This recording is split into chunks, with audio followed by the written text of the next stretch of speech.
Bonjour, je suis très heureux de vous retrouver, en direct. Comme vous le savez, c'est un exercice qu'on a installé depuis quelques temps maintenant. C'est la troisième fois depuis que nous sommes élus, que nous pouvons échanger de cette façon. C'est pour moi un exercice très agréable parce que ça permet aussi de rester dans les conditions malheureusement sanitaires qui nous sont imposées aujourd'hui. Et je pense que cette interactivité pendant 1 heure va permettre aussi de répondre à quelques-unes de vos interrogations. Alors peut-être qu'on ne répondra pas à toutes vos questions, mais comme vous savez, on s'engage dans les jours à venir de pouvoir vous répondre rapidement, par écrit, aux questions auxquelles on n'aura pas pu vous répondre. Pour nous, c'est vraiment un exercice essentiel de démocratie. Ça se ajoute bien sûr aux rencontres que nous avons sur le terrain, comme on dit, c'est-à-dire au quotidien avec vous, que ce soit par l'intermédiaire des comités de quartier, que ce soit lors des réunions publiques. On en a fait une il n'y a pas très longtemps à Escoublac, mais aussi au Guézi, que ce soit des réunions de riverains aussi, des réunions sur des enjeux plus particuliers. Il y a eu une réunion sur l'allée Cavalière, qui est un vrai sujet en matière de circulation depuis la fermeture momentanée du pont Chevrel. Et puis toutes les commissions vélo, les commissions qui sont très thématiques. Et je pense notamment au plan vélo qui sera annoncé par Xavier Lequéré en début d'année prochaine lors du conseil municipal de janvier. En tout cas, voilà, c'est pendant 1 heure un exercice d'échange avec vous tous. Et je vais essayer, alors, en regardant à la fois vos questions, c'est pour ça que mon regard parfois partira en fuite sur l'écran pour voir vos questions et parfois vos réactions, et puis permettre aussi de répondre précisément à l'ensemble des enjeux qui vous préoccupent au quotidien à la Baule. Alors on va commencer par une première question, qui est une question qui est anonymisée et qui est une question sur l'aérodrome. L'aérodrome, comme vous savez, est à la fois un atout pour nous, mais qui est un atout qui doit bien sûr s'intégrer dans la vie quotidienne des Baulois et notamment des Escoublaquais. Et la question, c'est, nous habitons à Escoublac et entendons de plus en plus de jets décoller et atterrir. L'aérodrome serait-il devenu un aéroport? Non, d'abord, l'aérodrome est un aérodrome, et vraiment aérodrome. Et vraiment, l'enjeu, c'est à la fois pas de le fermer, parce que c'est pour nous un atout, mais pas de l'agrandir non plus.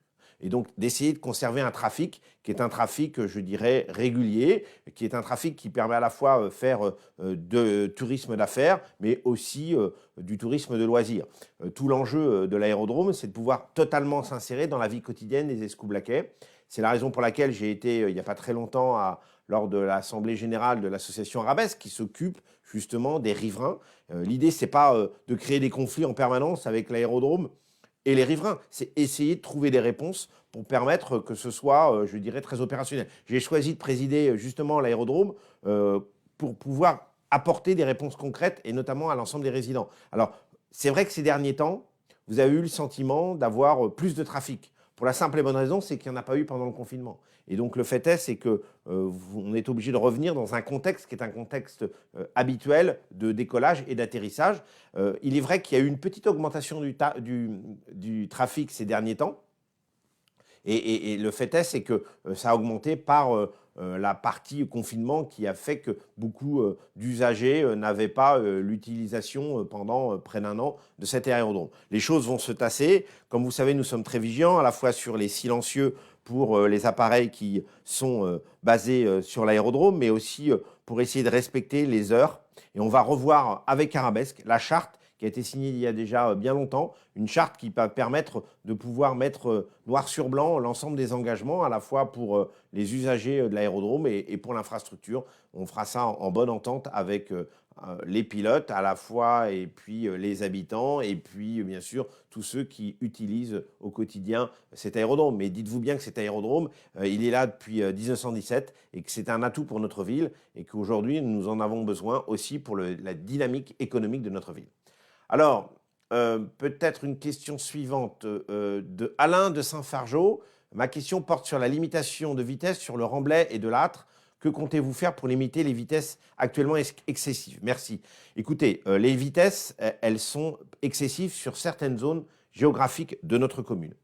Je ne veux pas mettre du 30 km/h partout, parce que bien sûr, vous avez des endroits qui n'ont pas besoin d'avoir du 30 km/h. Je pense par exemple à la route qui va vers la route de l'Immaculée. Vous n'allez pas vous limiter à 30 km/h. Par contre, plus au centre de la ville, et notamment, comme le dit Alain, sur l'avenue de l'Âtre ou sur le Remblai, il va falloir veiller à ce que la mobilité soit plus douce, c'est-à-dire que la vitesse soit moins forte. Et de ce fait-là, la réfection de la promenade de mer, qui est à la fois un enjeu environnemental, qui est un enjeu aussi de mobilité, et qui est un enjeu, bien sûr, de densité de circulation va permettre de répondre à cette question. Parce que dans le nouveau projet, la promenade de mer, la vitesse sera réduite. Elle sera réduite largement pour arriver autour de 30 km/h du fait des aménagements qui seront installés le long de cette promenade de mer. Et puis, sur l'avenue de Lattre, il y a tout un sujet de réflexion à refaire sur l'avenue de Lattre. Mais si vous voulez, je ne peux pas entamer les travaux en même temps sur l'avenue de Lattre et sur le pont Chevrel. Je ne veux pas non plus totalement paralyser ce quartier. Il subit déjà depuis quelques temps les travaux du pont Chevrel qui rouvre là aujourd'hui, mais qui refermera encore à la rentrée de janvier pour rouvrir au mois de mai. Et donc, de ce fait-là, il faut aussi un peu compenser les choses et ne pas mettre tout ce quartier en travaux pendant des années. Donc, le projet de Lattre, il aura lieu, mais on va prendre le temps parce qu'on veut finir déjà le projet Chevrel. Autre question de Marc Elias. Bonjour Monsieur le maire, on peut constater que plus on s'éloigne du centre de la Baule, moins la mairie s'occupe des voies et des trottoirs. Exemple, avenue Jean Boutroux, où à plusieurs endroits, il n'y a même pas de trottoir. Alors, il y a plusieurs questions dans la question de Marc. D'abord, c'est pas vrai. Je peux vous assurer qu'on s'occupe autant des quartiers plus éloignés du centre-ville. Moi, j'habite au Guésy, à l'extrême est de la ville, et je peux vous assurer qu'on est très vigilant, à la fois à l'extrême est comme à l'extrême ouest, de ce qui se passe sur les aménagements de l'ensemble des voiries. La seule chose, c'est qu'on a énormément de voiries à refaire.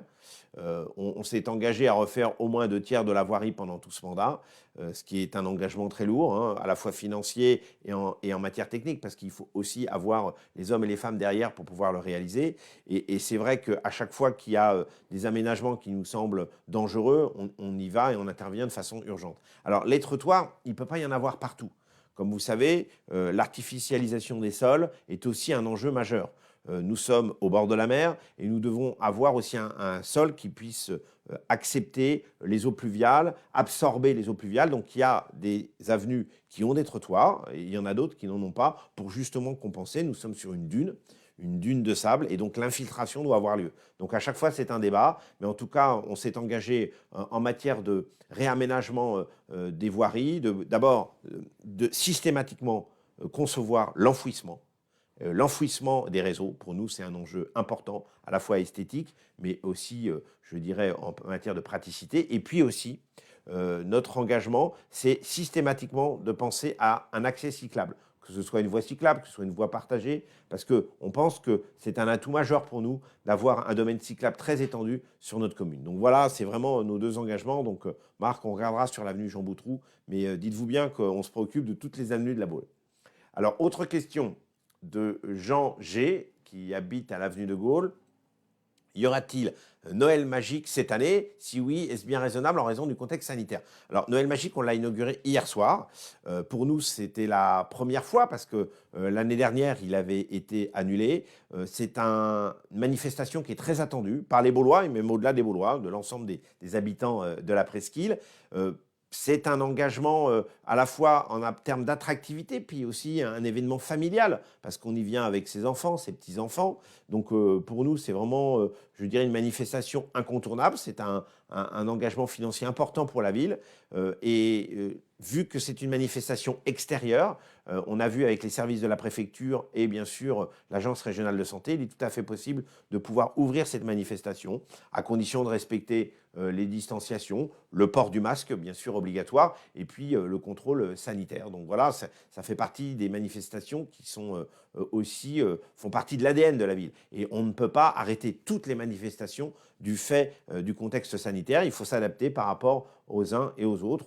On a par exemple annoncé l'annulation des vœux à la population en début d'année, parce que là, c'était 900 personnes dans le Palais des Congrès Jacques Chirac Atlantia, et qui faisait qu'on était dans un endroit à clos, et donc qui risquait bien sûr de pouvoir augmenter la propagation du virus. Donc vous voyez, on fait des choix, mais par contre, Noël Magique, on a souhaité le maintenir dans les conditions sanitaires assurées. Autre question de Cat Ball. Pensez-vous refaire la route pour aller à Escoublac? Alors, je ne sais pas par où vous allez à Escoublac, mais si c'est par Guy de la Morandais, oui, on va sans doute retravailler l'ensemble de l'accès de Guy de la Morandais. Vous avez vu que nous avions énormément de travaux ces derniers temps de réseau. Et donc maintenant, on va refaire ce qu'on appelle, je dirais, la couverture, le bitume pour permettre aux véhicules de passer et sans qu'il y ait des trous ou des réaménagements. Et puis sur Escoublac, l'accès, je ne pense pas à la route bleue, ça, il n'y a pas de problème. Donc voilà, on essaye aussi de pouvoir aménager les accès plus facilement sur l'ensemble du bourg d'Escoublac. Autre question. Alors là, on reste dans le même quartier. Aménagement de la Guy-la-Morandais. C'est François Émaille d'Escoublac. Bonjour. Qu'est-il prévu à court terme pour limiter la vitesse avenue de la Guy-la-Morandais? Qu'est-il prévu aussi pour empêcher les voitures de se garer sur le trottoir? Tout cela pour permettre aux piétons de circuler sans danger. C'est ce que je vous ai expliqué tout à l'heure. On travaille vraiment au réaménagement global de l'avenue de la Guy-la-Morandais. Ça nécessite des investissements. On a fait les réseaux, donc ça c'est fait, c'est-à-dire tout ce qui est en souterrain. Et puis on veut vraiment maintenant retravailler l'ensemble de cet accès. Vous savez que c'est une voie où les gens roulent très vite, où il y a déjà eu l'installation de chicanes pour permettre d'amortir la vitesse, parce que malheureusement, les gens ne respectent pas toujours les vitesses. Il y a eu aussi l'installation de radars pédagogiques, il y a des ralentisseurs, mais on va revoir l'ensemble de la conception de l'avenue de la Guy-la-Morandais, qui est vraiment un accès important pour la ville de La Baule. Autre question de Guillaume Douin. La mairie travaille-t-elle avec la SNCF, pour réduire le temps de trajet entre Paris et La Baule en TGV? 3 heures, c'est très long en comparaison d'autres trajets comme Paris-Bordeaux ou Paris-Marseille. Je dirais même plus, Guillaume, c'est pas 3 heures, c'est plutôt 3h15. Bon, alors, c'est un enjeu qui est un enjeu global. Comme vous savez, le problème, c'est qu'il y a notamment des travaux à faire entre Le Mans et Angers, parce que c'est une zone qui est très fréquentée, et c'est plutôt le succès de l'Ouest. De plus en plus de gens viennent dans l'Ouest, viennent s'y installer, mais c'est vrai que de ce fait-là, les trafics sont plus importants, et donc il faut gérer des aménagements supplémentaires sur les lignes SNCF. Donc de ce fait-là, on a des travaux qui se succèdent depuis plusieurs années. C'est très long quand il y a des travaux sur des lignes SNCF. On le voit pour le pont Chevrel, parce que quand vous faites des travaux au-dessus d'une ligne SNCF, par exemple, vous êtes obligé de prendre en compte le trafic. Et donc, de ce fait-là, tous ces travaux-là vont mettre encore quelques années. Et tout l'objectif, c'est d'arriver à 2h45 dans quelques années entre La Baule et Paris. Alors, comme vous le savez, on a été les premiers servis grâce à Olivier Guichard à l'époque. Et c'est vrai que depuis, il y a une évolution technologique et puis il y a eu des aménagements supplémentaires, comme vous le rappeliez, avec Bordeaux notamment, mais aussi avec d'autres communes comme Marseille en France. Et de ce fait-là, nous, maintenant, il faut qu'on évolue aussi en matière technologique et en matière d'aménagement. Donc, je suis tout à fait optimiste. On a de bonnes relations avec SNCF. Je suis vice-président de la région des Pays de la Loire, comme vous le savez. Et donc, c'est un interlocuteur quotidien. SNCF, parce que nous avons des enjeux de transport très importants. C'est près de 500 millions d'euros pour la région des Pays de la Loire qui sont investis dans les transports. C'est énorme, sur 2 milliards de budget. Et donc cette relation-là qui est permanente, qui n'est pas toujours facile, mais qui permet aussi de pouvoir essayer de répondre à cet usage au quotidien. Parce que c'est vrai que de plus en plus de personnes veulent travailler au pays des vacances et donc utilisent d'une façon ou d'une autre le TGV comme un moyen de transport du quotidien ou quasiment du quotidien. Autre question de Pierre Desplanques. Bonjour Monsieur le maire, l'aménagement qui a été fait route de la Bosse est vraiment sympa, autant pour les piétons que pour les cyclistes. Est-il prévu le même système route de la Villejoie que vous connaissez bien? Je vois que Pierre est très renseigné, c'est vrai que j'y habite. Alors, on va travailler sur un aménagement cycliste qui va permettre de relier route de la Bosse, de la route de la Villejoie jusqu'à Tabarly. Comme vous savez, le lycée Tabarly est un lycée, le collège Tabarly est un collège important sur notre commune. Et donc, de ce fait-là, il faut qu'on puisse relier, en fin de compte, le quartier d'Escoublac au quartier du Guésy via route de la Villejoie et via route de la Bosse. Donc, il y a un projet qui n'est pas uniquement dans les cartons, sur lequel on travaille, qui sera bien sûr de relier, notamment de refaire la chaussée et de faire l'accès cycliste entre route de la Bosse et route de la Villejoie. Pour nous, c'est important parce que c'est relié en fin de compte deux quartiers importants en termes de population, Escoublac bien sûr, et le Guésy d'autre part. Alors, autre question de Madame Lalande du Guésy, décidément on reste dans le même quartier. Pendant la campagne, vous aviez mis en avant la promesse des navettes interquartiers. Que devient cette promesse? Elle va devenir réalité.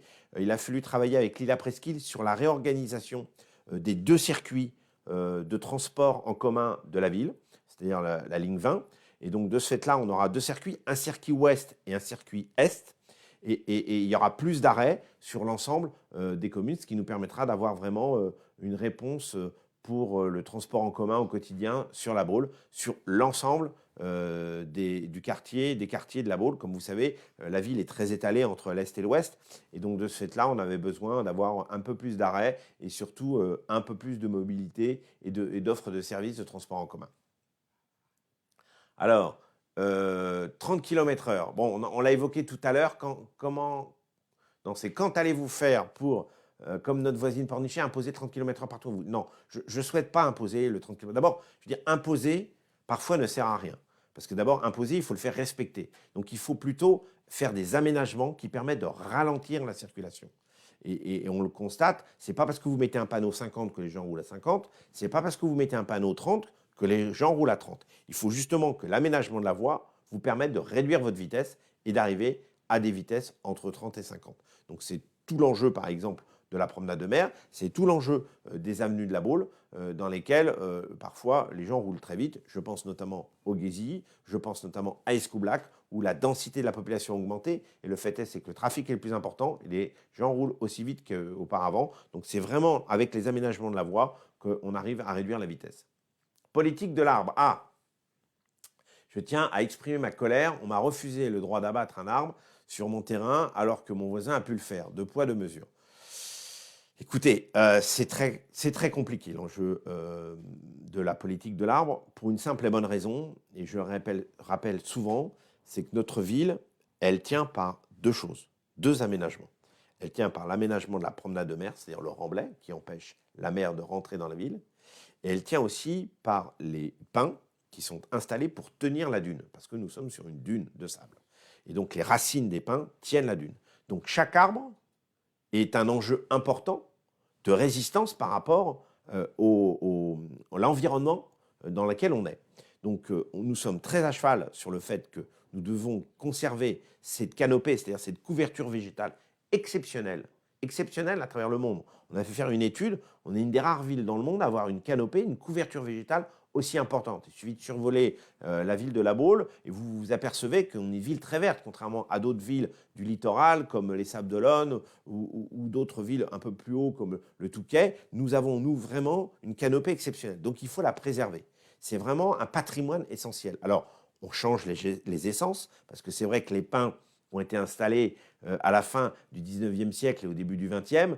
Maintenant, il y a des espèces qui sont moins des résineux, avec des racines qui poussent moins à l'horizontale et défoncent nos voiries, etc., etc. Donc, et puis notamment avec des enjeux de chenilles processionnaires, comme vous le savez.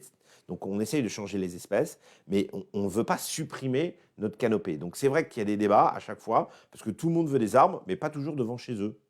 Donc c'est un peu ça aussi l'enjeu. Donc les services de la ville travaillent de façon très méticuleuse sur l'ensemble des arbres. Tous les arbres sont répertoriés, tous ceux qui ont un rôle important dans la ville. Et à chaque fois, ça peut être un débat. Je peux comprendre que ça fasse des insatisfactions, mais franchement, notre patrimoine arboré, il est essentiel pour notre ville. C'est indispensable. On a la chance d'avoir ce patrimoine-là face à l'océan. On est une ville-jardin au bord de la mer. Et donc de ce fait-là, il faut vraiment qu'on soit vigilant là-dessus.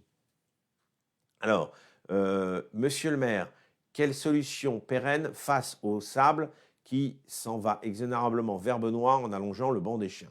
Oui, le banc des chiens, c'est un enjeu qui est au-delà de la compétence, bien sûr, de la commune, qui est un enjeu à la fois environnemental, mais aussi sans doute d'évolution de notre paysage. Comme vous savez, là aussi, si vous regardez la photo de Thomas Pesquet qu'il a prise sur la baie de la Baule, vous voyez ce banc des chiens qui se forme de plus en plus au fur et à mesure du temps et qui crée quasiment une île au large de notre ville, c'est-à-dire à peu près au niveau de la plage Benoît. Donc nous sommes avec l'État en relation permanente pour voir ce qu'on peut faire pour essayer d'améliorer, de baisser cette intensité sableuse qui est à cet endroit. C'est pas simple. Honnêtement, on n'a pas de solution aujourd'hui. La provenance serait, et je mets au conditionnel, due à la présence du port de Pornichet qui avait été construit il y a déjà plusieurs dizaines d'années et qui aurait, soi-disant, contrarié les courants et qui aurait amené le sable dans la baie de la Baule. Pour l'instant, nous sommes en train de vérifier si c'est le cas et on essaye par des moyens très simples, c'est-à-dire de faire dégager le sable qui va à un endroit pour le remettre à un autre. Notamment, il part vraiment vers Pornichet à chaque hiver. Donc on en ramène plusieurs centaines de mètres cubes au fur et à mesure du temps. Et puis sur le banc des chiens, avec l'État, on essaye de voir ce qu'on pourrait apporter comme réponse. Parrainage. Albert Sarrazin de Bellon, vous avez apporté votre soutien politique à Mme Pécresse. Ah, ça c'est une question politique. Dois-je en conclure que vous allez lui apporter votre signature? Pourtant, nombreux Baulois sont censés représenter, ne voteront pas pour elle. Comme elle ne manquera pas de parrainage, vous pourriez signer pour un petit candidat en bon démocrate. Écoutez, c'est très simple. Le parrainage, c'est bien sûr la possibilité pour les maires de pouvoir parrainer un candidat à l'élection présidentielle. Moi, vous connaissez mon engagement politique. Je n'ai jamais, je dirais, trahi ma famille politique. J'ai toujours été un homme de droite ouverte. Et donc, j'apporterai mon parrainage aux candidats, et notamment à la candidate la plus bauloise, c'est-à-dire Valérie Pécresse, pour la simple et bonne raison, c'est qu'en plus, elle connaît parfaitement bien notre territoire. Elle y passe à la fois certains de ses week-ends, ses vacances. Et donc, de ce fait-là, je pense que c'est important d'avoir demain, éventuellement, une présidente de la République qui est, bien sûr, un amour pour notre territoire et aussi pour la France. Donc, de ce fait-là, bien sûr que j'apporterai mon parrainage à Valérie Pécresse. Alors, autre question. Inscription sur les listes électorales. On reste toujours dans le même domaine. Puis-je voter à la Baule? Je m'explique, je suis résident principal à Nantes et possède un appartement dans votre ville. Mais depuis le confinement, je passe de plus en plus de temps ici, Nantes étant devenue une catastrophe. Je ne ferai pas de commentaires. J'aimerais donc pouvoir m'impliquer ici. Écoutez, je ne sais pas si vous avez lu très récemment, il y a la semaine dernière ou la semaine précédente, la une du Point qui titrait que est-ce qu'il faut partir de Nantes? Et en dessous, c'était le succès de la Baule. Et j'en suis ravi pour tous les Bauloises et les Baulois. Plus de gens viennent vivre et travailler au pays des vacances, plus ça me plaît. Alors, le fait est, c'est que vous pouvez voter où vous le souhaitez. Et ça ne change rien sur, bien évidemment, votre statut fiscal ou autre. Lorsque vous voulez voter dans une commune et que vous y habitez, il n'y a pas de problème, que vous soyez en résidence secondaire ou en résidence principale. Le principal, c'est de ne pas voter dans deux villes en même temps. Ça, vous n'avez pas le droit. Donc, vous vous inscrivez où vous le souhaitez. Vous allez au service des élections. Alors, cette année, ce n'est pas le 31 décembre. C'est jusqu'au 4 mars pour l'élection présidentielle et au 6 mai pour l'élection législative. Donc, vous pouvez vous rendre au service de la mairie, vous inscrire sur les listes électorales de la ville et on sera ravis de vous accueillir comme électeur baulois. Autre question. Alors, une question de Robert Lévesque, du quartier La Jarige. Quelles conséquences vont avoir les travaux de rénovation du Remblai sur l'accès à la plage l'été, le stationnement des estivants, la circulation? Ah ben là, c'est très simple. Vous savez, il y a un principe à La Baule. Comme c'est une ville balnéaire où on passe de 17 000 habitants à 180 000 l'été, nous ne faisons pas les travaux l'été. Et donc, de ce fait-là, l'aménagement de la promenade de mer s'arrêtera l'été. C'est la raison pour laquelle on prend le temps de le faire. On va le faire en 4 tranches, voilà, pour que ça ne perturbe pas la vie quotidienne des Bauloises et des Baulois qui sont en résident permanent ou en résidence secondaire. Donc il y aura des travaux importants, mais honnêtement, on va réduire au maximum les nuisances et les gênes pour la simple et bonne raison, c'est qu'on arrêtera bien sûr l'été et puis on le fera en plusieurs tranches pour permettre de pouvoir assumer bien sûr l'ensemble des travaux. Alors, autre question de Nicolas Sopiquet du quartier du Casino. En 2022, les travaux de modernisation du front de mer vont commencer. Le budget est conséquent, c'est vrai. Est-il envisagé une augmentation des impôts locaux pour financer ce projet? Quels vont être vos financements? Alors, c'est très simple. Nous avons pris un engagement, c'est de ne pas augmenter la pression fiscale. Et nous tiendrons cet engagement sur tout le mandat. C'est un engagement important. Je ne veux pas surajouter des taxes et une pression fiscale à l'ensemble des Baulois. Et donc, de ce fait-là, nous n'augmenterons pas. Donc, nous ferons dans l'enveloppe qui est nécessaire, qui est une enveloppe autour de 40 millions d'euros, qui nous permettra à la fois de pouvoir répondre à l'enjeu des tranches au fur et à mesure qui seront rénovées. Et nous obtiendrons, bien sûr, des subventions à la fois du département, de l'État et de l'Europe. Et puis, nous allons maîtriser l'endettement nous allons avoir un taux très bas, parce que les circonstances nous amènent à avoir un taux plutôt favorable pour faire des travaux. Donc de ce fait-là, ça rentrera parfaitement bien dans les enjeux financiers du budget que nous présentons lundi au conseil municipal. Et déjà, les orientations ont été évoquées le mois dernier dans le cadre du débat d'orientation budgétaire. Donc l'enveloppe sera celle que nous avons consacrée et il n'y aura pas de pression fiscale supplémentaire. Alors, Alan Lecointe, des aménagements prévus pour les fauteuils roulants, notamment les trottoirs plus larges. Alors, je ne sais pas où particulièrement Alan veut indiquer la largeur des trottoirs. La seule chose, c'est que nous avons une politique du handicap qui vraiment a été mise en place avec notamment Sophie Peureux sur l'ensemble de la ville. Comme vous savez, il y a eu bien sûr la journée du handicap, mais il y a aussi beaucoup d'aménagements qui vont être vus à l'aune de ceux qui sont des usagers et handicapés pour pouvoir justement avoir des accès faciles. Ce sera le cas bien sûr de la promenade de mer où l'association Paralysés de France et d'autres associations vont pouvoir aussi être consultées en la matière pour pouvoir apporter leur approche de l'ensemble des enjeux. Et puis, comme vous savez, c'est la loi, c'est ce qu'on appelle les normes PMR. Et donc, de ce fait-là, nous appliquons la loi au fur et à mesure des aménagements, que ce soit des aménagements qui accueillent du public ou que ce soit des aménagements extérieurs. Nous avons vraiment à chaque fois une préoccupation de pouvoir essayer d'avoir une ville qui soit accessible à tous et notamment aux personnes touchées par le handicap. Une question d'Aurélie Autray. Autour du cimetière d'Escoublac, de nombreux arbres laissent tomber des branches sur nos tombes de nos êtres aimés et de jeunes enfants décédés. La mairie envisage-t-elle un accord avec les copropriétés sur lesquelles sont ces arbres, et notamment les terrasses d'Escoublac, pour réduire la taille et couper les branches dangereuses? Oui, bah écoutez, je retiens votre interrogation. Je vais bien évidemment intervenir auprès des copropriétaires et puis des services de la ville pour pouvoir régler ce problème. C'est sûr que nous sommes très vigilants au nettoyage, bien sûr, des sites, notamment du cimetière et autres, que ce soit le cimetière d'Escoublac ou le cimetière Parc. Donc on va prendre en compte, bien sûr, vos remarques pour pouvoir apporter une réponse assez rapidement. Merci beaucoup, en tout cas, pour cette remarque. Question de Olivier Martinelli du Guézy. La vidéoprotection, vous dites la vidéosurveillance, mais c'est la vidéoprotection, coûte cher pour pas grand-chose. Ne serait-il pas temps d'arrêter le déploiement des nouvelles caméras pour affecter cet argent à des sujets plus utiles, les écoles, la solidarité? Écoutez, d'abord, il y a plusieurs priorités dans une ville. Il n'y a pas uniquement la sécurité, même si la sécurité est une des priorités majeures. Nous investissons énormément dans les écoles, notamment maternelles, comme vous savez. Nous investissons énormément dans le handicap. Nous allons avoir notamment un lieu qui va pouvoir permettre d'accueillir des personnes handicapées à Escoublac dans l'ancien presbytère. Donc, ce sont des priorités majeures. Mais la sécurité, et je ne transigerai pas là-dessus, est pour moi un enjeu essentiel. Pour la simple et bonne raison, c'est qu'on le voit bien, pas très loin d'ici, explose la sécurité. Je pense notamment à Nantes.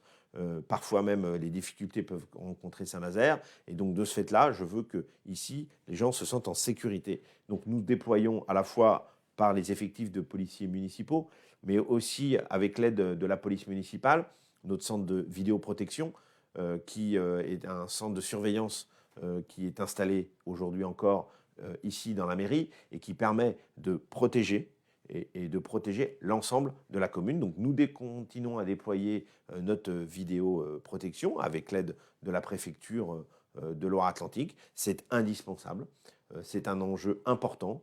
Je ne transigerai pas sur la sécurité des habitants, je vous le dis tout de suite, même si parfois on peut sembler que la ville est plutôt protégée, il ne s'y passe pas beaucoup d'actes de délinquance, il y en a.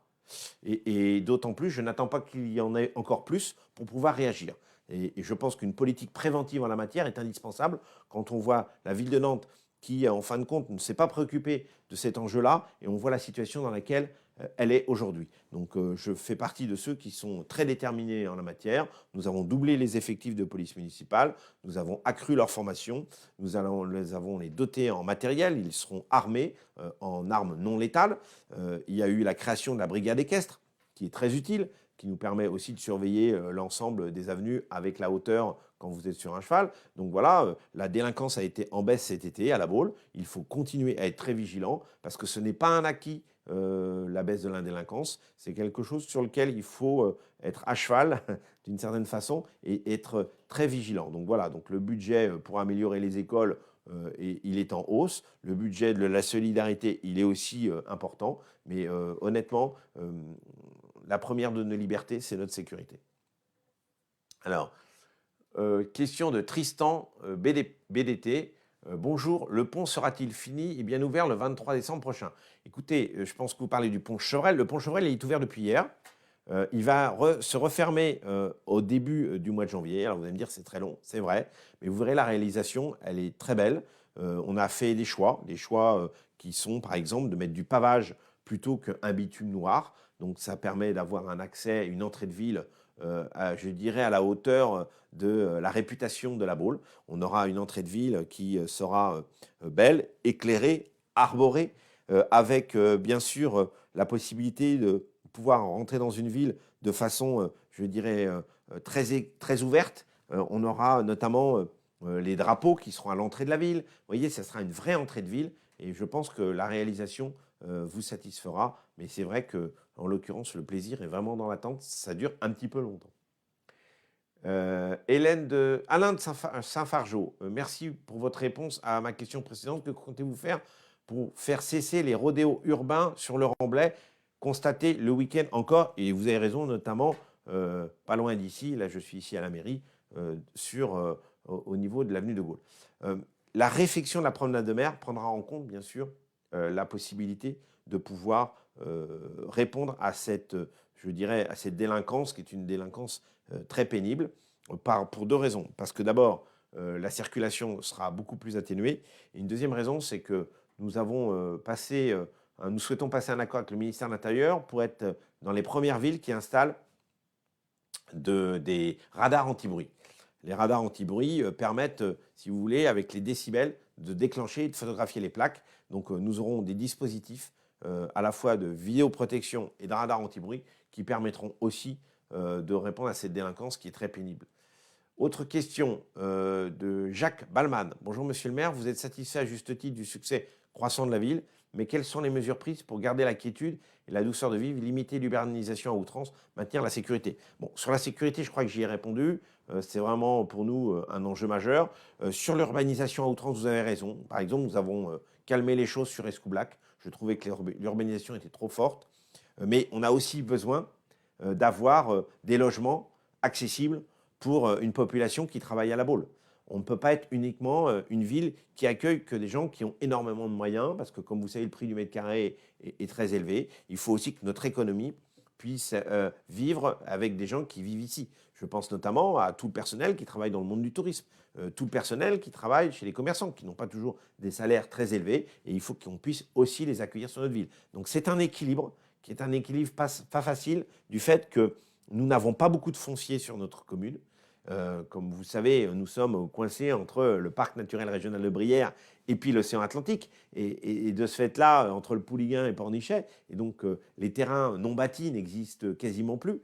Et donc, quand on veut respecter à la fois les zones agricoles, ce qui est essentiel, quand on veut respecter les zones Natura 2000, quand on veut respecter l'ensemble des marais salants, on ne peut pas non plus s'étendre facilement. Donc voilà, donc c'est un équilibre entre la volonté de vouloir accueillir aussi de jeunes familles et puis la volonté de ne pas urbaniser à outrance. Alors, autre question de Emmanuel Kazenac de Mazy, donc juste derrière, comme on appelle les immeubles en vague. Bonjour Monsieur le maire, je sais que vous êtes un bon communicant, merci, que votre présence dans tous les médias sert à la notoriété de notre ville et je vous reconnais de lui avoir redonné vie avec des animations nombreuses et variées. Mais j'ai peur que derrière cette agitation, vous oubliez votre devoir de service public, entretien des routes, formalités administratives. Moi-même, pour refaire une carte d'identité, j'ai dû attendre 2 mois pour obtenir un rendez-vous en mairie. Bon, alors d'abord, moi je pense que le maire, c'est aussi le porte-parole de la ville. Il est essentiel que le maire porte l'image de la ville. C'est comme ça qu'il en fait la promotion. Ce n'est pas uniquement un gestionnaire. Il y a à la fois le côté gestionnaire, comme vous le dites à juste titre, l'entretien des routes, les formalités administratives, la gestion des services. Il y a plus de 300 agents ici qui travaillent au quotidien à votre service pour essayer de répondre à toutes vos préoccupations du quotidien. Mais c'est aussi quelqu'un qui porte la ville à l'extérieur.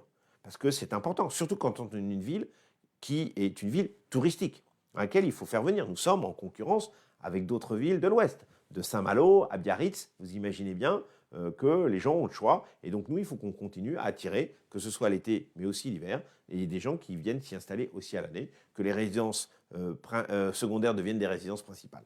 Donc ça fait partie aussi du job, comme on dit, de maire, c'est de faire sa promotion. La semaine dernière, j'étais sur des chaînes de télévision étrangères, j'étais sur des chaînes de télévision françaises pour bien sûr parfois parler de la Baule, et même souvent de la Baule, et des enjeux, que ce soit des enjeux sanitaires, que ce soit des enjeux d'aménagement touristique, économique, etc. Alors parfois on vous pose d'autres questions, mais ça vous savez, les journalistes, ils sont libres de leurs questions, mais moi aussi, je suis libre de mes réponses. Alors, au-delà de ça, vous avez raison sur le temps pour refaire les papiers administratifs, notamment les cartes d'identité et les passeports. C'est encore une compétence que nous a redonné l'État sans parfois nous donner toujours les moyens. Vous savez, c'est une manie de la part de l'État, c'est de se libérer de certaines de ses responsabilités en disant que les collectivités locales s'en occupent, que les maires s'en occupent, et puis accessoirement, les moyens ne suivent pas toujours. Je pourrais revenir sur le centre sanitaire où j'attends toujours un remboursement intégral du centre sanitaire que nous avons ouvert cette année pour permettre d'accueillir les gens qui veulent se faire vacciner. L'État avait pris un engagement à mon endroit, avait pris un engagement à l'endroit des Bauloises et des Baulois, c'était de payer l'ensemble de ce centre de vaccination. Il ne l'a pas fait. Donc vous voyez, l'État, c'est toujours un rapport parfois de force entre les collectivités et l'État. Et en l'occurrence, là, nous ont donné la possibilité de pouvoir faire les passeports. C'est un service supplémentaire, mais c'est un service qu'il a fallu assumer. Il a fallu recruter des agents supplémentaires. Il a fallu que j'intervienne auprès du ministère de l'Intérieur pour qu'il nous donne des moyens techniques supplémentaires. Je ne rentre pas dans le détail, mais de ce fait, c'est aussi encore une lourdeur supplémentaire dans la gestion. Et je peux vous assurer qu'il ne vous rajoute pas à côté une ligne financière pour vous permettre de vous soutenir dans cette action. Donc c'est un service que l'on rend, par exemple, pour les passeports, pour l'ensemble de la presqu'île. Mais malheureusement, on ne peut pas toujours aussi répondre très fortement à la demande qui nous amène à répondre un peu plus longtemps que d'habitude. Alors, je vous donne juste un conseil à tous ceux qui nous écoutent. Si vous avez des papiers à refaire, faites-les plutôt l'hiver qu'avant l'été. Parce qu'en général, les services sont moins encombrés sur ces sujets-là pendant l'hiver que durant l'été. Donc ça, c'est juste un petit conseil, mais c'est pratique aussi pour nos services. Alors, une question de Tania Galerie. Bonjour Monsieur le maire, pouvez-vous nous parler des nouveaux logements pour les saisonniers? Nous manquons de logements pour les salariés. Vous voyez, merci. Merci.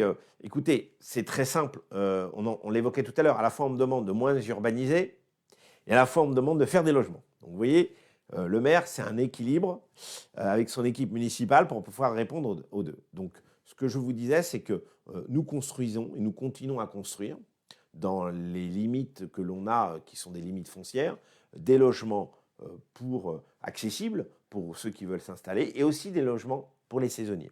Ces logements pour les saisonniers, on en a encore inauguré un du côté du quartier de Bellon il y a encore quelques jours. Au fur et à mesure, on essaye d'agrandir le nombre de logements saisonniers pour permettre de pouvoir répondre à cette demande qui est plus forte bien sûr l'été que l'hiver, mais qui est essentielle pour pouvoir accueillir l'ensemble des personnes. Donc on continue à avoir une politique. Comme vous savez, nous sommes sanctionnés très fortement financièrement par la loi SRU qui nous impose d'avoir des objectifs de logements sociaux qui sont inatteignables, parce que nous sommes autour de 8% de logements sociaux, ils nous demandent d'en avoir 25, ce qui n'est pas possible, à moins de faire des polders sur la mer et de construire des immeubles.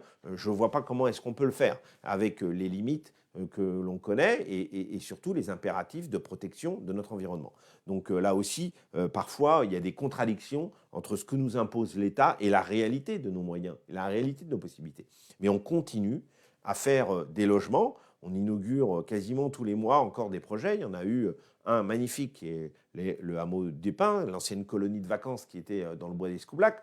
On a inauguré là aussi à Bellon un bâtiment qui va pouvoir accueillir notamment des logements saisonniers. Donc on continue cet effort-là dans la limite, bien sûr, du foncier et des impératifs environnementaux. Alors, Pierre Coquille, bonne continuation pour le pont. Vivant zone Bellon, l'amélioration de l'accessibilité au centre-ville facilitera notre quotidien. La bretelle sera-t-elle également ouverte à la circulation à l'issue des travaux? Merci, c'est une très bonne question. On est en train, je l'évoquais le sujet encore hier avec le directeur général des services techniques. On finit donc l'axe principal qui va relier à la fois la place de la Victoire avec la zone des Salines. Et ensuite, on va travailler sur la bretelle d'accès pour Bellon. Surtout comme ça s'est construit énormément à Bellon, nous travaillons là-dessus.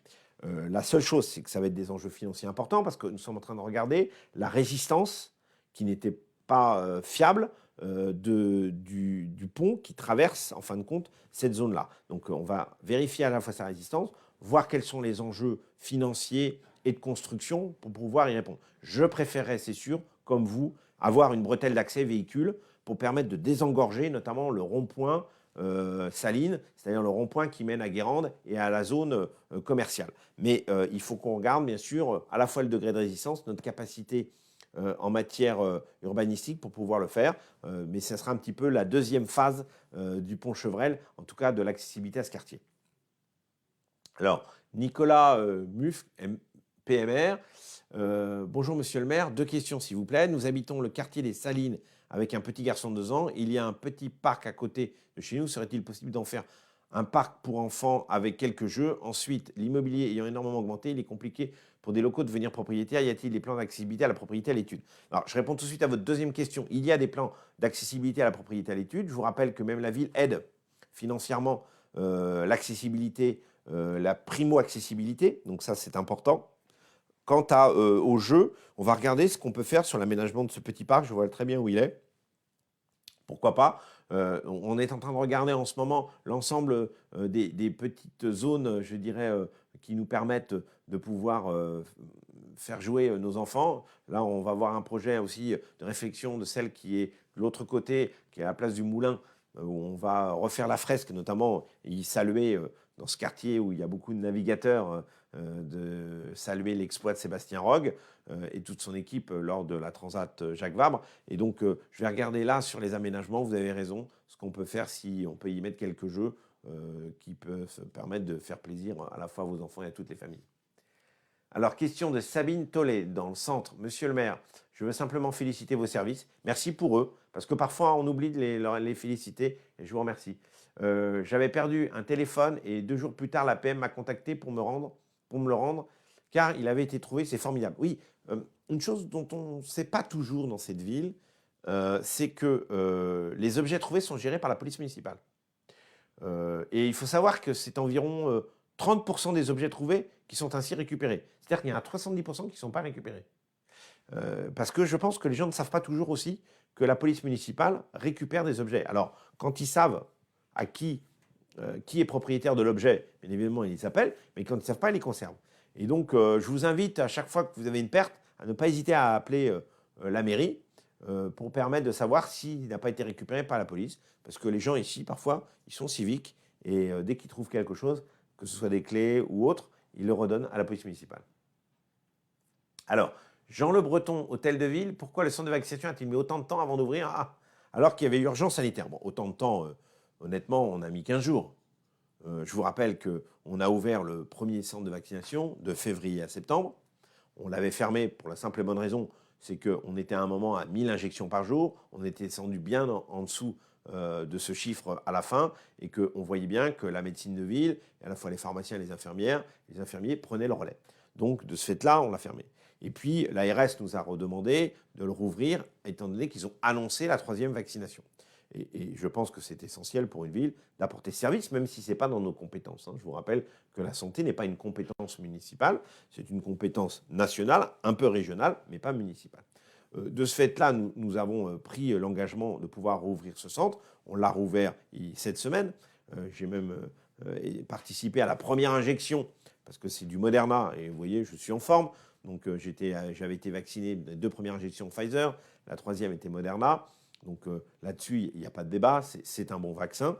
Mais au-delà de ça, on a mis un peu de temps parce que, comme je vous le rappelais tout à l'heure, l'État n'a pas voulu nous rembourser entièrement l'ensemble des frais que nous avions engagés alors qu'ils s'étaient engagés. Et donc de ce fait-là, il y a eu une discussion âpre avec l'État en leur disant qu'on était d'accord pour ouvrir bien évidemment, mais qu'on souhaitait avoir un remboursement rapide. C'est l'argent des Bauloises et des Baulois. C'est plus de 800 000 € qui ont été engagés pour le premier centre de vaccination. Et aujourd'hui, on peut considérer qu'il n'y a que 50% de la somme qui a été remboursée. Ce n'est pas suffisant. Je veux que l'État respecte sa parole. Voilà le temps imparti. Vous savez, je suis là aussi pour vous défendre et défendre je dirais, l'argent que vous consacrez à cette ville. Ça fait partie aussi de mon boulot. Autre question de Tania Galerie. Merci, monsieur le maire, pour votre réponse. Concernant les artistes, pourrait-on imaginer un lieu de rencontre pour les artistes? Y a-t-il des projets pour les lieux d'exposition en plus de la chapelle Sainte-Anne? Merci. Oui, il y a un projet sur lequel on travaille en ce moment qui va être un très très beau projet. Comme vous savez, nous avons acquis le terrain qui est avenue Clémenceau, qui est un terrain qui se situe entre le commissariat de police et l'entreprise Europcar, juste derrière la ligne TGV. De ce fait-là, nous allons pouvoir avoir plusieurs aménagements sur ce projet Clémenceau, notamment un hôtel de police municipale dont on a bien besoin, parce que la police est répartie sur plusieurs sites, et aussi on va faire transférer la direction départementale de l'action sociale qui se situe place de la Victoire, dans une très belle maison, qui était en fin de compte l'ancienne gare de la Baule, qui va être transférée donc, sur ce lieu de l'avenue Clémenceau. Et de ce fait-là, on va libérer place de la Victoire, là où nous inaugurons dans 1 heure les nouveaux chalets, le nouveau village de chalets, d'une vingtaine de chalets. Nous allons récupérer cette maison qui nous appartient pour permettre d'en avoir un autre usage. Et je trouve que ce lieu pourra être parfaitement destiné à un lieu d'exposition pour les artistes. Vous avez raison, nous n'en avons qu'un seul, qui est très beau, qui est la chapelle Sainte-Anne, qui est une chapelle désacralisée qui nous permet d'avoir de très belles expositions. Il en manque un deuxième à la Baule, même si parfois on utilise la bibliothèque, mais l'espace n'est pas suffisant. Et là, ce lieu, dans ces cas-là, sera destiné au monde de l'art, aux artistes et notamment aux expositions. Pour moi, c'est essentiel, surtout que cet endroit, il est pratique. Vous avez le parking de la Poste qui est juste à côté, donc vous pouvez y stationner facilement, vous y rendre à pied, et c'est vrai que ça permettra aussi de donner plus de vie à la place de la Victoire qui en mérite bien évidemment plus, parce que c'est vrai que parfois, il manque un peu d'animation sur cette place. Donc là, le fait est, c'est qu'en ce moment, je vous invite à aller voir les commerçants qui ont installé des chalets, et puis nous aurons ce projet de galerie qui sera, de lieu artistique qui sera très beau projet. Bon, vous nous laissez un peu de temps. J'espère que ce sera plutôt sur la fin de ce mandat, ou peut-être un autre mandat, si vous me faites confiance. Alors, Jean-François Quatreux. Bonjour. Où peut-on prendre connaissance de l'évolution épidémique de la Baule? Les chiffres sont-ils disponibles et publiés régulièrement? Comment les indicateurs relatifs sont-ils calculés avec une population qui varie beaucoup? Les résidents secondaires et les résidents et les touristes présents sur le territoire influent-ils sur les numérateurs et les dénominateurs? Oui, bien sûr. Bien sûr que nous sommes dans des situations plus tendues lorsque la population augmente, par exemple pour les vacances de Noël, ou pour les vacances de Pâques, ou pour l'été bien sûr, que lorsque nous sommes moins nombreux sur la commune. Alors, les données d'évolution sont disponibles sur le site internet de l'ARS. La seule chose, c'est qu'ils ne le donnent pas par commune, ils le donnent par département.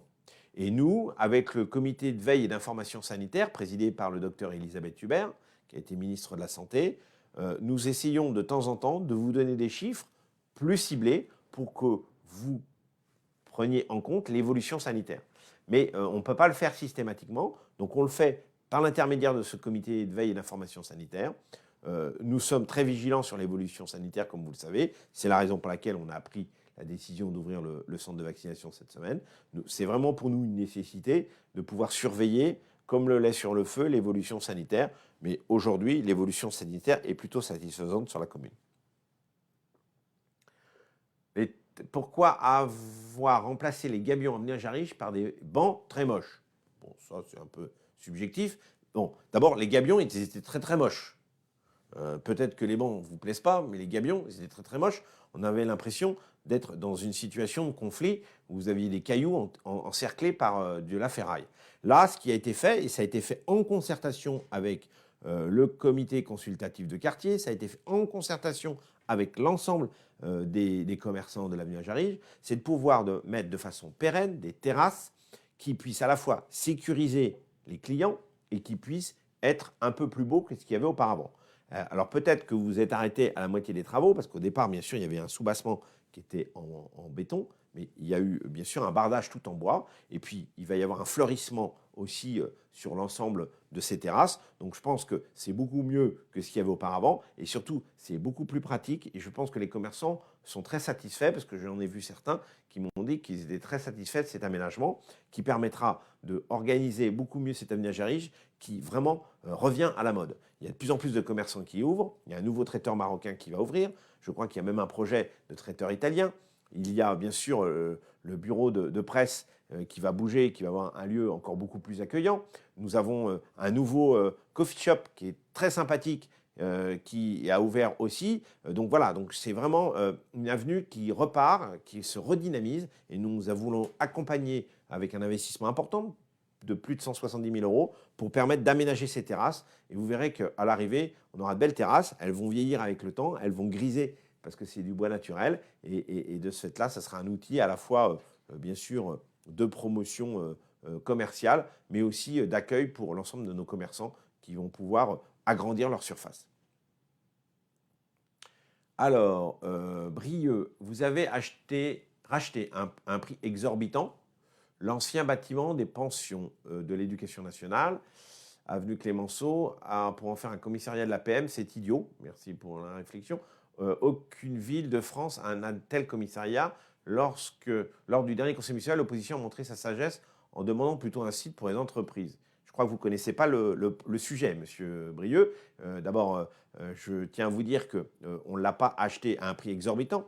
On l'a acheté à un tarif qui a été je dirais défini par le domaine. C'est 2,3 millions, un terrain à cet endroit-là, franchement, vu sa grandeur, c'est plutôt tout à fait, je dirais, sage comme prix. Vous avez tort, il y a des hôtels de police municipaux dans énormément de villes. Et justement, nous, on a besoin de regrouper l'ensemble de la police municipale qui est répartie sur 3 sites. Et notamment, on vendra un de nos bâtiments qui permettra de financer l'ensemble du projet qui va s'installer là, derrière le commissariat de police. Donc que vous ayez la police municipale derrière le commissariat de police, c'est plutôt cohérent. En plus, il y aura des communications. Il y aura même la possibilité de peut-être avoir une salle d'entraînement commune donc, et un parking commun. Donc je pense que c'est important. Et surtout, on aura en haut le centre de surveillance urbain qui est ici dans des bureaux à la mairie et qui permettra de pouvoir être cohérent avec l'ensemble de la politique sécurité sur une unité de lieu.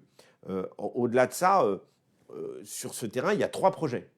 Il y a le projet de la police municipale, il y a le projet dont j'ai parlé tout à l'heure de la direction départementale de l'action sociale, et il y aura un projet d'entreprise qui est un projet important, qui sera peut-être couplé avec une crèche d'entreprise et qui permettra comme ça d'avoir 3 services. Donc voilà, comme ça vous aurez plus d'informations et vous permettrez de dire que ce n'est pas si idiot que ça et c'est une belle opportunité pour vous, nous, de pouvoir récupérer un foncier dans cet endroit stratégique qui est celui du centre-ville. Alors, question de Fanny Sebnif. Bonjour Monsieur le maire, existe-t-il un parking à l'extérieur du centre-ville de La Baule où l'on peut garer facilement et accéder ensuite au centre-ville facilement avec un système de navette par exemple, ou y a-t-il un projet à ce sujet car il est vrai qu'en période estivale, il est difficile de se garer, même de circuler. Alors, c'est tout l'enjeu de trouver des zones de parking, donc on en a repéré un ou deux. Et c'est vrai que ce serait cohérent avec l'aménagement de la promenade de mer de pouvoir avoir des parkings de délestage, comme on dit, c'est-à-dire la possibilité de laisser son véhicule et de pouvoir y accéder avec les nouveaux parcours de transport en commun. Il faut juste qu'on trouve les zones de parking. Donc je vous le dis, on est en train de regarder, là on en a un ou deux dans le radar. Si on peut les récupérer, ce serait bien. Et vous avez raison, ça permettrait de délester, mais je vous rappelle quand même qu'il y a déjà des parkings qui sont parfois peu utilisés. Celui de la Poste, qui est bien situé, vous pouvez aller à pied à la plage. Celui qui va permettre d'être très accessible avec le pont Chevrel, qui est derrière la gare. Et là, vous avez aussi un espace important. Et j'aimerais aussi que l'espace des Salines soit aussi utilisé. Donc vous voyez, il existe déjà, parce que l'avenue de Gaulle à pied, ce n'est pas désagréable et ça vous permet d'aller à la plage sans problème. Alors, Gérald B, du quartier des Oiseaux, vous avez encore livré 2 anciens bâtiments en pâture aux promoteurs. C'est pas comme ça que ça se passe, mais moi je vais vous dire, l'ancienne boulangerie de l'avenue de Lattre et épicerie chez Eugène. vous allez continuer longtemps à laisser détruire le patrimoine baulois. Alors je vais vous dire, le patrimoine baulois, j'y suis très attaché. Et je suis convaincu qu'il faut le protéger de plus en plus.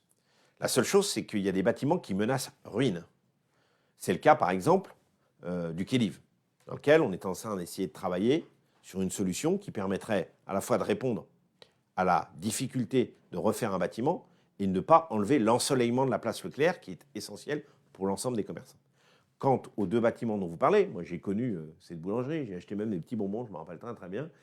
Cette boulangerie, elle menaçait ruine. Le bâtiment s'écroulait, il était dans un état qui ne pouvait plus être reconsolidé. Donc il était normal qu'à un moment donné, on puisse le refaire. Alors la seule chose, c'est qu'avec Daniel Briand, avec Daniel Rival en charge de l'urbanisme, on a travaillé énormément sur le projet pour que le projet soit un projet moderne, tout en prenant en compte, vous le verrez, ce qui existait auparavant, c'est-à-dire, je dirais, ce côté un peu pierre, ce côté un peu, je dirais, un peu maison, grande maison. Donc, le projet a été accepté par l'architecte des bâtiments de France. Je peux vous assurer que ce n'était pas simple. Quant à chez Eugène, c'est pareil. C'était un bâtiment qui était en mauvais état, qui n'était plus occupé, qui n'était plus loué. Et donc, de ce fait-là, il y a un autre projet immobilier qui s'est construit. Vous voyez, mais c'est toute la difficulté entre, on me demande d'avoir des logements pour la ville, et puis parfois, il faut prendre des décisions. En l'occurrence, à chaque fois, je peux vous assurer que c'est une bataille, et Daniel Rival est très à cheval là-dessus, avec son équipe, Sophie Minsard et Caroline Glon, pour permettre que les projets respectent l'environnement, parce que c'est vrai qu'Avenue de Latte, il y a eu des dégâts de fait en matière immobilière, je l'avoue. Et de ce fait-là, je ne veux pas faire les mêmes erreurs. Donc, en l'occurrence, on est très vigilant à ce que les bâtiments puissent vraiment avoir, je dirais, à la fois le côté balnéaire que l'on connaît bien, tout en étant accessible et moderne et pouvant répondre. Vous voyez, par exemple, le projet de l'école Tanchou, il est important, il est protégé, comme celui, à pareil, avenue de Lattre, de l'ancienne mairie, où là aussi, on aura un bâtiment magnifique. Donc, à chaque fois, c'est un équilibre. Alors, peut-être dernière question, parce qu'on va essayer de respecter le temps imparti, sinon vous allez tous partir, et vous aurez raison. Pourquoi ne pas généraliser la circulation des cyclistes à double sens sur l'ensemble de la commune? Alors là, je vais vous dire, c'est un schéma idéal, mais qui est inapplicable. Surtout sur la totalité de la commune. Partout où on le fait, c'est difficile.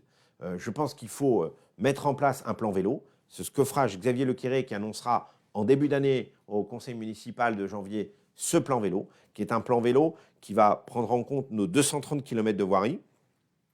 Et nous aurons à chaque fois un aménagement qui s'adapte par rapport à la largeur de la chaussée, bien évidemment, parce que toutes les chaussées n'ont pas la même dimension. Et donc de ce fait-là, il faut vraiment pouvoir s'adapter. Et le fait est, c'est comme nous enfouissons systématiquement, nous gagnons aussi, parce que nous supprimons des poteaux, nous gagnons aussi en mètres carrés pour pouvoir faire des avenues plus larges et notamment des voies cyclables. Donc vous voyez, à chaque fois, il y a une cohérence dans la démarche, mais on ne peut pas systématiquement ouvrir tout au vélo. On voit le désastre sur certaines villes, notamment à Nantes ou à Paris, et je n'aurai pas la même politique en la matière. Voilà, bon, écoutez, j'ai pris la dernière question. Merci encore pour votre présence, merci pour votre participation, qu'on a voulu le plus interactif possible. Nous avons un prochain conseil municipal lundi prochain, qui sera le dernier cette année. Et puis, nous aurons l'occasion de nous revoir l'année prochaine de cette façon ou, bien évidemment, au contact quotidien lorsque nous nous déplaçons sur chacun des quartiers. En tout cas, je voulais vraiment vous remercier pour votre participation et votre présence. Vous souhaitez un joyeux Noël en famille. Protégez-vous, soyez prudents, mais profitez aussi de ces moments exceptionnels qui est de se retrouver et de retrouver ses proches. Merci, bon week-end, et puis peut-être à tout à l'heure, alors sur l'inauguration des chalets qui sont installés place de la Victoire. À bientôt.